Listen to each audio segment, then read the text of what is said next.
if the reaction involves gas formation like this.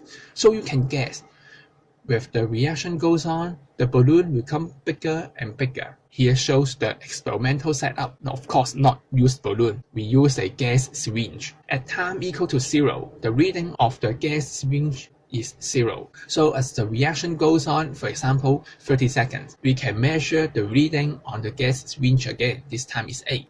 So we can measure the volume of the syringe in every half minute and get a graph something like this. So once again, we can plot a tangent on this graph. Here I showed 3 points, point A, point B, and point C. And what are their physical meanings? Point A is the initial rate. We get the steepest slope, that means this is the highest reaction rate. For point B, the slope becomes less steep. That means the reaction drops in rate. So we will learn why the rate drops in next section. In point C, the slope equals to 0 because it's a horizontal line. That means the reaction stops. So the interpretation of the graph is very important in this section.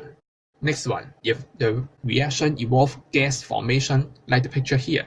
So the man is looking at his weight. So you can expect with the gas form and escape, the weight will decrease. And here shows the experimental setup. We use a electronic balance to measure the weight of the whole setup, and as our expectation, the weight lost during the reaction.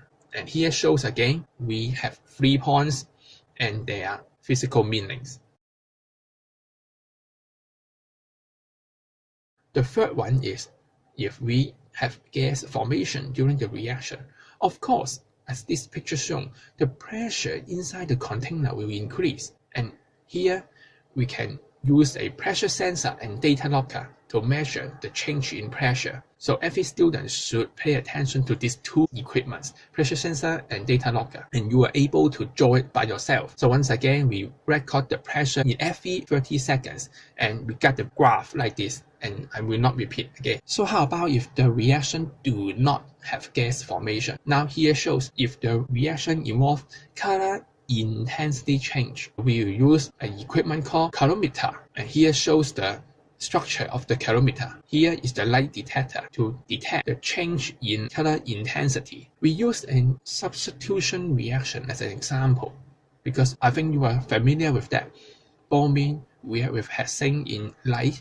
The bromine, which is orange-brown, will become colorless product. So we expect the orange-brown color become fade, and here shows the graph we obtained from the data logger. The absorbance decrease along with the time. And what is meant by absorbance? The absorbance is how intense the color is. So you can expect higher absorbance means more intense in color. But finally, how about if the solution become milky during the reaction?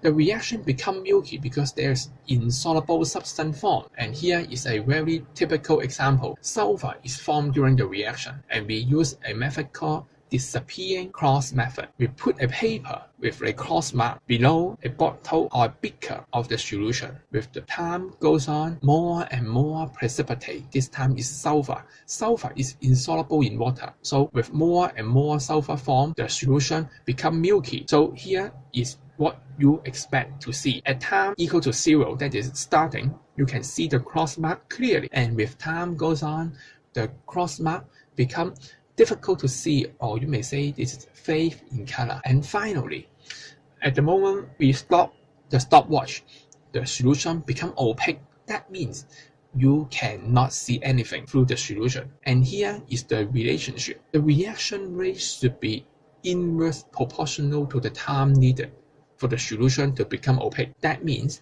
if the solution is faster, the time needed for the cross mark disappear should be shorter, and vice versa. Here shows an example. I repeat the experiment. For the reaction 1, I need 30 seconds for the cross mark to disappear.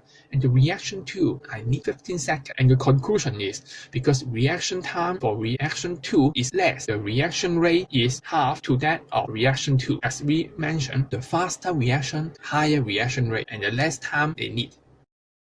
At the end of this section, of course, we have a traditional method, is titration.